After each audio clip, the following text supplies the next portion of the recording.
Welcome back to another volume of truly disturbing tales from Reddit. Today we're going to be narrating 3 new unsettling stories taken directly from the platform. I encourage you all to sit back, grab a snack, and enjoy these terrifying personal accounts. Now, without any further delay, let's jump right in.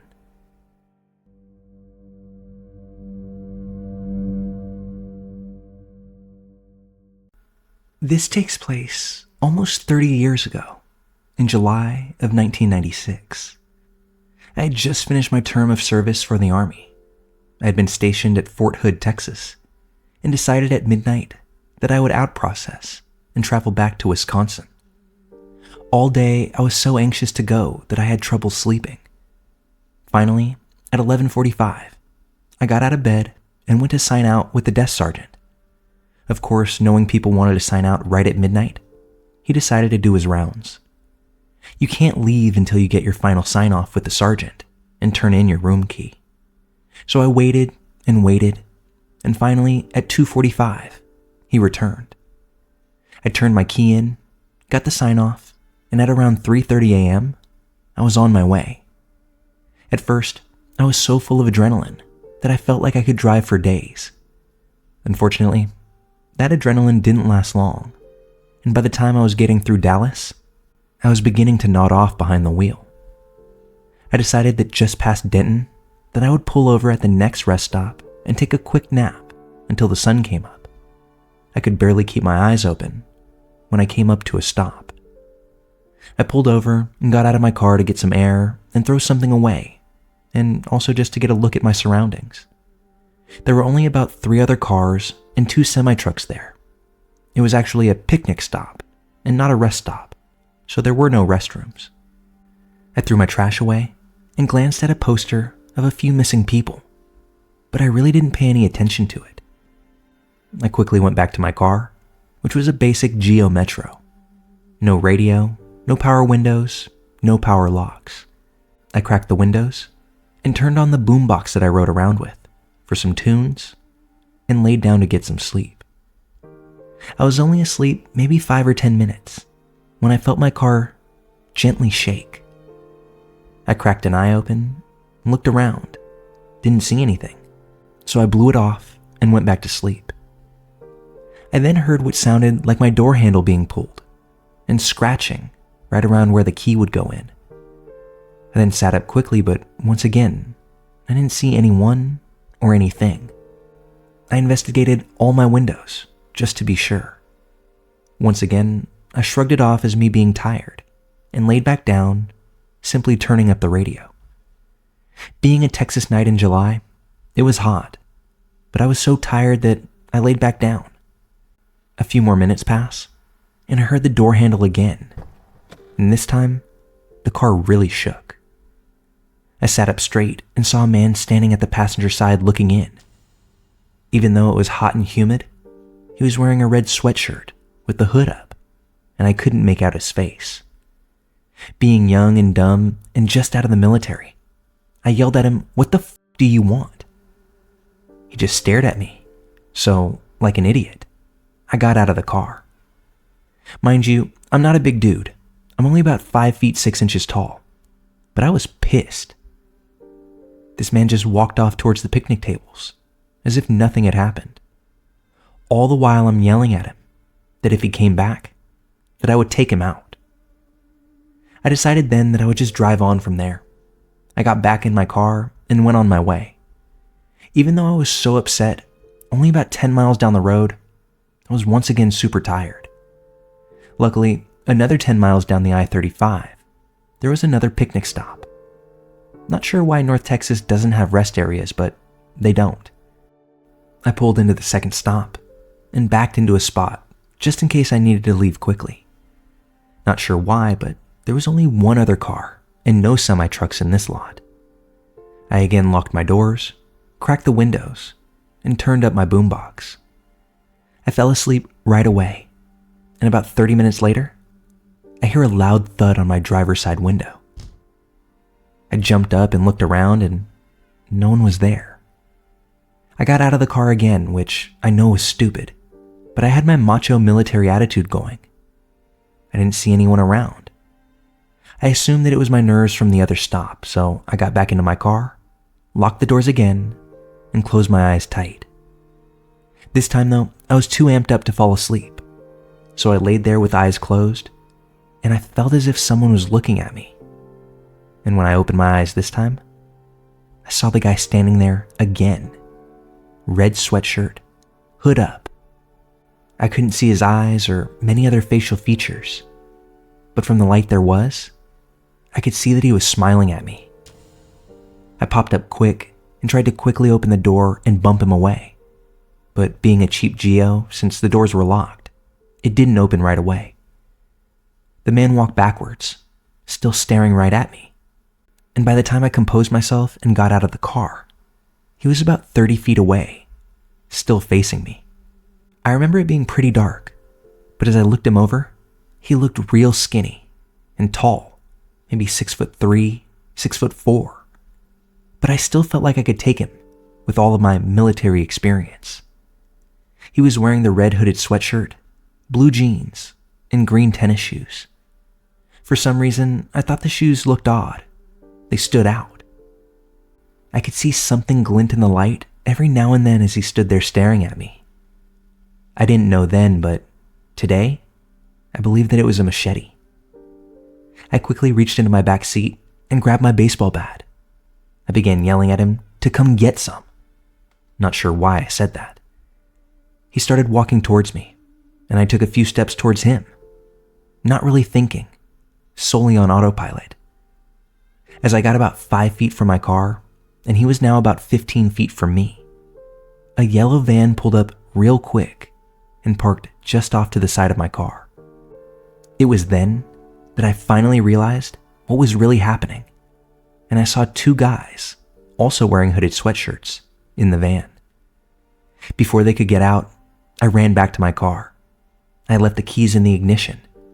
Since I had backed in, I was able to cut the wheel hard right and peeled my car right out of there. I was so lucky that my car, being a manual, didn't stall because the other guys were out of the van and the first one was just about at my car. I jumped back on the interstate and didn't stop until I was about 20 miles into Oklahoma. I eventually stopped for gas and to use the restroom.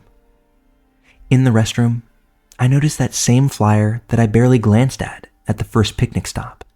It was basically a flyer with several missing people on it, warning others not to stop for long periods of time at the rest areas.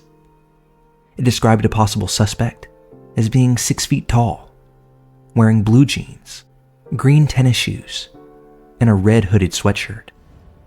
I couldn't see myself, but I know that all of the color drained from my face immediately. Needless to say that since it was now daylight, I drove the rest of the way to Wisconsin wide awake.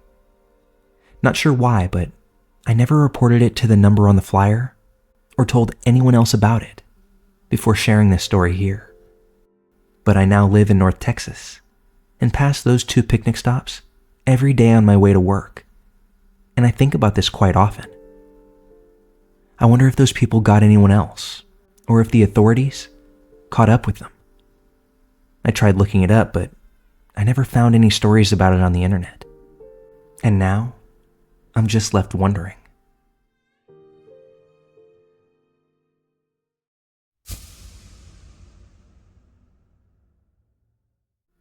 A few years ago, I, a woman, lived in my car. I was fresh out of college and overwhelmed with student debt. And being young, dumb, and 21, I thought car living was a good way to save money. I live in Southern California, so the rent is high, and the weather is temperate enough to make this possible year-round. One night, I decided to park in a neighborhood that I thought I knew well. It was right by the beach and a couple blocks from an ex-boyfriend's of mine, so I felt safe there, as I had walked the streets at night plenty of times. I parked, locked the doors, hung up the curtains so no one could look in, plugged in my earplugs so the cars passing wouldn't wake me, and drifted off to sleep. Now, my earplugs were effective, but they were shitty, and I could always count on them falling out in the middle of the night. I actually preferred this because it meant I could fall asleep, but still hear my phone alarm in the morning. It was about 2 a.m. when I woke up to my earplugs already having fallen out and something feeling very wrong. Odd scratching noises were coming from the window. It started at the passenger side door, then moved to the back seat doors. I froze, unsure of what to make of it, painfully aware that I leave my windows slightly cracked at night for ventilation. I honestly didn't know what to do, so I stayed frozen, just trying to make sense of it all. That's when the flashlight turned on, and some fucker unmistakably shone his light in, trying to find a crack in the curtains. And to my horror, he found one, and shone the light right where my face was. It's hard to explain, but the position of my head made it so I could piece together what was happening based on the light everywhere, but he couldn't see my eyes. Then the scratching continued. I knew I was fucked. This went from potential attempted car theft to someone knowing that I was in the car. I'll give you a little more detail for clarity. I had up these psychedelic curtains at the time, very eye-catching and hard to miss. In retrospect, it was stupid, I know. I got black curtains immediately after this incident. This is why I suspect he knew I was in the car the whole time. He just put 2 and 2 together. Also, I don't know for sure, but the scratching noises sounded like he was trying to shove something in the cracks of my window in an attempt to grab my door lock, but failing to gain any traction because they were barely cracked. During this time, I slept with a bat and mace in my car, but I was literally paralyzed with fear and couldn't will myself to grab them. However, my last year of college, I took a class called RAD, which stood for Rape Aggression Defense, and remembered the #1 rule: yell confidently and confrontationally at the assailant. I wish I could say I screamed something badass, but what left my lips was a loud, aggravated, and forceful, "Excuse me?" Like I was Link, yelling at the Princess of Hyrule. It was super lame, I know, but it echoed. To my immense relief, I hear the sounds of his footsteps running away at top speed. But the most unsettling part, and I kid you not, is that I heard the asshole laughing as he ran away, almost as if this was some stupid game. I was still paralyzed, but eventually him running away gave me the courage to get up, grab my bat, and shove my way to the front seat, where I started the car and sped off. I didn't see whoever that was, and I spent that night at a friend's house. I quickly realized that car life was not for me, and I live in an apartment now. It wasn't until the next morning that I realized I had parked a single block away from a bar, and at the time of this incident, the bar had just closed. My best guess is that this someone had left the bar after getting plastered, and on their walk to wherever they were going, got the harebrained idea to mess with my car, and by proxy, mess with me. I think that thought is putting it at its most benign. If the intentions were much more nefarious, I don't even want to venture down that thought path. I'm just glad that for as creepy as they weren't very skilled at making their way into my car. Had I remained quiet, I have no doubt that they would have continued their efforts, and however dorky my exclamation was, it did the trick, and I'm tremendously thankful for that.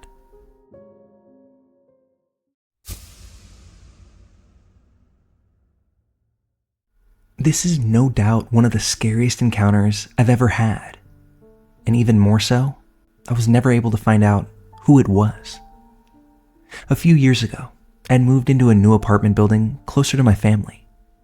There were only 6 units to this building, 3 on each side, each stacked on top of each other with the main door to the building set in the very middle and the interior staircase splitting each set of the apartments.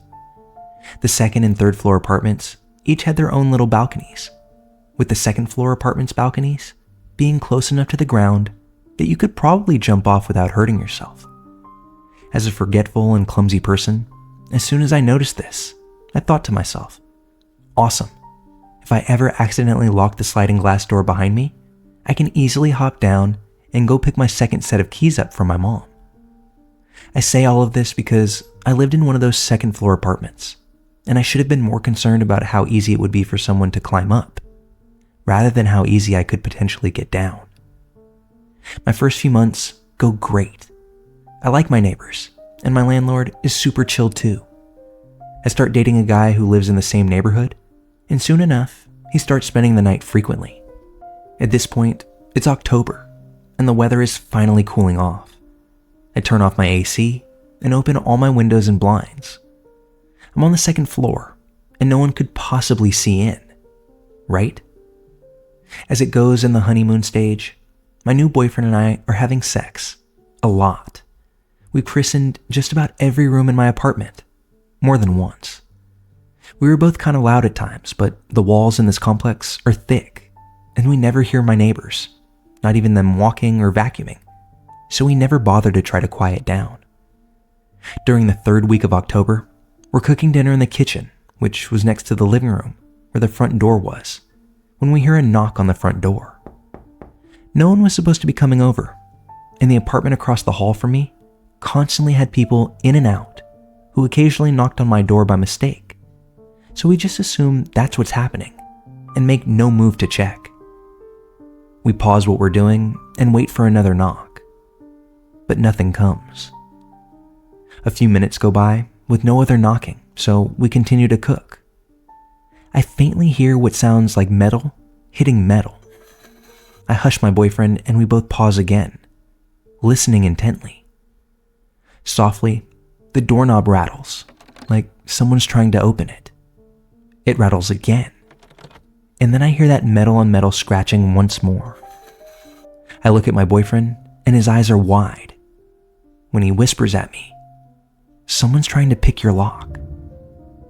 Me, being young, impulsive, and somewhat naive at the time, instantly thinks, "Nah, no way.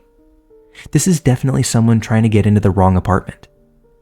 Without a second thought, I start crossing the room to open the door and give whoever this poor person is directions to whoever they're trying to get to. My boyfriend runs after me, grabs my arm just a second before I unlock the door, and yells, "What the fuck are you doing?" I'm about to yell back at him for not being neighborly, when the next thing I hear is heavy footsteps flying down the hallway stairs and the front door bar latch slamming open. Uh-oh. I'm thinking at this point, maybe he was right. We open the door a few moments later, and there's no one there. My boyfriend inspects my door, only to find imprints of what look like the flat edge of a screwdriver in the wood of my door. We decide whoever was here tried to use a screwdriver to jimmy the lock, but couldn't, and they ran when they heard my boyfriend yell. At this point, I'm more irritated and indignant than scared. I call my landlord and ask if there are cameras in the hallway. He says no, there aren't. I tell him what happened, and he says that he's sure it's someone else's guest just trying to get into the wrong apartment, and for me not to worry. He even says he's pretty sure those marks on my door were there before I moved in. Now I feel stupid and irrational, so I thank him and decide to try to just forget about it.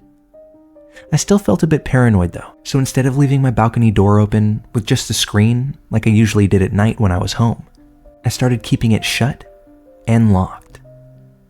About a week later, my boyfriend and I are laying in bed together at night while we watch a movie.